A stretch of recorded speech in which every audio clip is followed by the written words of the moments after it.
మనిషిని నమ్మి మోసపోయినోడు ఉన్నాడు, కానీ ఆ దైవాన్ని నమ్మి మోసపోయినోడు చరిత్రలోనే లేడు. అది నేను ఇక్కడికి వచ్చాకే తెలుసుకున్నా.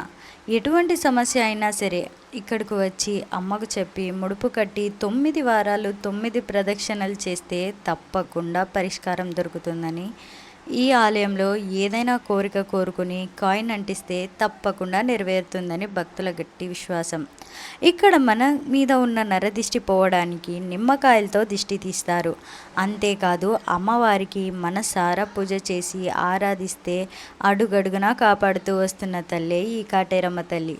ఇక్కడికి వచ్చిన భక్తులకు అన్ని సదుపాయాలతో నిత్యాన్నదాన కార్యక్రమాలను కూడా జరిపిస్తున్నారు. అంతేకాదు ఇక్కడ భారతదేశంలోనే అతి ఎత్తైన విగ్రహాన్ని కూడా నిర్మిస్తున్నారు.